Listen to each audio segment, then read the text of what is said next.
Hi friends, ఈరోజు మన recipe వచ్చేసి పోపు అన్నం, తాలింపు అన్నం పెడుతున్నాను. నేను ఒక కప్పు రైస్ తీసుకున్నాను. దానిలోకి కొద్దిగా సాల్టు, రుచికి తగ్గ సాల్టు, కారం వేసేసుకొని మొత్తం కలిపేసుకున్నానండి. తాలింపు పెట్టుకోవటానికి ఒక పెద్ద ఆనియన్, పోపు దినుసులు, పల్లీలు, కళాయి అయితే హీట్ అయిందండి. కళాయిలో మీకు నెయ్యితో కావాలంటే నెయ్యితో కూడా మనం ప్రిపేర్ చేసుకోవచ్చు, లేదంటే ఆయిల్తోనైనా. నేను ఒక స్పూన్ నెయ్యి, ఒక స్పూన్ ఆయిల్ వేసాను. 2 బిర్యానీ ఆకులు, పల్లీలు బాగా ఫ్రై చేసుకోవాలండి. పల్లీలు బాగా ఫ్రై అయిపోయి పోపు దినుసులు వేసేసుకుంటున్నాను. పోపు దినుసులు కూడా బాగా ఫ్రై అవ్వాలి.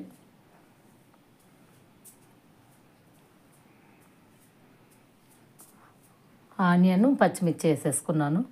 పచ్చిమిర్చి, ఆనియన్ కూడా కొద్దిగా ఫ్రై అవ్వటానికి కొద్దిగా సాల్ట్ వేసుకోండి, దొబ్బను ఫ్రై అయిపోతాయి. ముందుగా నేను కలిపెట్టుకున్న రైస్, కొద్దిగా పసుపు వేసుకున్నాను.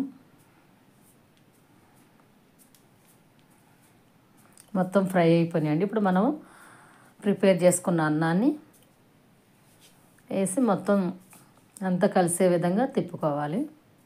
అంతేనండి, పోపు రైస్ రెడీ.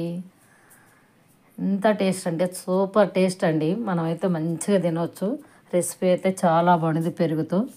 అంతే, small video. Thank you for watching. Please subscribe my channel.